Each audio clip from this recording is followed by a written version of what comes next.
നിങ്ങളെ ന്യൂസ് കണ്ടോ? Social media നിയന്ത്രണം ഘടിപ്പിച്ചു കേന്ദ്ര സർക്കാർ. എന്തുകൊണ്ടാണ് അങ്ങനെ ചെയ്യേണ്ട ഒരു സാഹചര്യം ഉണ്ടായത്? അഴിമതിക്കഥ വ്യക്തമായ തെളിവോടുകൂടി ഓരോ ആൾക്കാരും സോഷ്യൽ മീഡിയയിൽ അക്കമിട്ട് എണ്ണി നിരത്തുന്നതുകൊണ്ടല്ലേ? ഉത്തരം മുട്ടുമ്പോൾ കൊഞ്ഞണം കുത്തിയിട്ട് കാര്യമുണ്ടോ? ആ വാർത്ത ഒന്ന് വ്യക്തമായിട്ട് കേട്ടു നോക്കണേ. സോഷ്യൽ മീഡിയ നിയന്ത്രണം കടുപ്പിച്ച കേന്ദ്ര സർക്കാർ 5 മാസത്തിനിടെ ഫേസ്ബുക്ക്, ഇൻസ്റ്റഗ്രാം, യൂട്യൂബ് എന്നിവയ്ക്ക് 2 ലക്ഷത്തോളം പോസ്റ്റുകൾ ബ്ലോക്ക് ചെയ്യാൻ നിർദ്ദേശം നൽകി.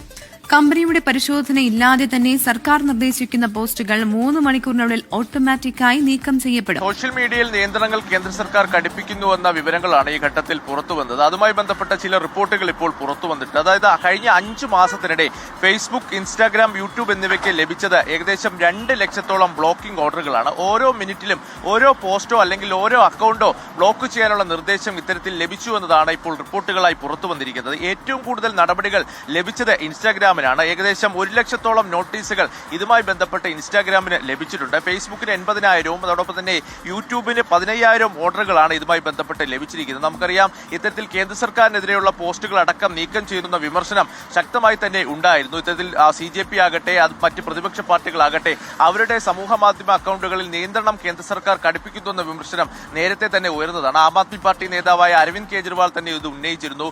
CJP സ്ഥാപകൻ അഭിജിത് ദീപ്കയുടെ അക്കൗണ്ട് പലതവണ ഇത്തരത്തിൽ ബ്ലോക്ക് ചെയ്യുന്ന നിലപാടിലേക്ക് പോയിരുന്നു. സംസ്ഥാന സർക്കാരിനെതിരെയും ഇത്തരത്തിലുള്ള ആരോപണം നിലവിൽ ഉയർന്നു വരുന്ന ഒരു സാഹചര്യമുണ്ട്. എന്തായാലും ഇത്തരം ബ്ലോക്കിംഗ് ഓർഡറുകൾ വർദ്ധിച്ചത് ഈ ചോദ്യപേപ്പർ ചോർച്ചയുമായി ബന്ധപ്പെട്ട പ്രതിഷേധങ്ങൾ നടക്കുന്ന വേളയിലാണ്. ആ സമയത്ത് വലിയ രീതിയിലാണ് ഇത്തരമുള്ള നിർദ്ദേശങ്ങൾ ഈ സമൂഹ മാധ്യമ അക്കൗണ്ടുകളിലേക്ക് പോയിരിക്കുന്നത്. ഇതുകൂടാതെ തന്നെ ഏറ്റവും പ്രധാനപ്പെട്ട കാര്യം, കേന്ദ്ര നിർദ്ദേശങ്ങൾ വേഗത്തിൽ നടപ്പിലാക്കാൻ ആഭ്യന്തര മന്ത്രാലയത്തിന്റെ സഹ്യോ പോർട്ടലുമായി മെറ്റയെ നേരിട്ട് ബന്ധിപ്പിച്ചിട്ടുണ്ട്. അതായത് കൃത്യമായി തന്നെ ഒരു റിവ്യൂ നടത്താതെ ഇതിൽ പരാതി ലഭിച്ചു കഴിഞ്ഞാൽ 3 ദിവസത്തിനുള്ളിൽ തന്നെ ഈ പോസ്റ്റുകളോ അക്കൗണ്ടുകളോ ബ്ലോക്ക് ചെയ്യാൻ പറ്റും. പിന്നീട് വിവിധ പരിശോധനകൾക്ക് ശേഷം മാത്രമായിരിക്കും ഇതിലൊരു പുനഃപരിശോധന ഉണ്ടാവുക. പക്ഷേ സോഷ്യൽ മീഡിയ നിയന്ത്രണങ്ങൾ കേന്ദ്ര സർക്കാർ കടുപ്പിക്കുന്നു, അഭിപ്രായ സ്വാതന്ത്ര്യത്തിന് മേലുള്ള കടന്നുകയറ്റം കേന്ദ്ര സർക്കാരിന്റെ ഭാഗത്തുനിന്ന് ഉണ്ടാകുന്നുവെന്ന വിമർശനം പ്രതിപക്ഷ പാർട്ടികൾ ശക്തമാകുമ്പോഴാണ് ഇത്തരത്തിലുള്ള റിപ്പോർട്ടുകൾ പുറത്തു വന്നത്. കഴിഞ്ഞ 5 മാസം മാത്രം ഏകദേശം 2 ലക്ഷത്തോളം അക്കൗണ്ടുകളോ പോസ്റ്റുകളോ ഇത്തരത്തിൽ നീക്കം ചെയ്യാൻ നിർദ്ദേശം നൽകിയതാണ് നിലവിൽ പുറത്തുവരുന്ന വിവരങ്ങൾ. പക്ഷേ ഇതിൽ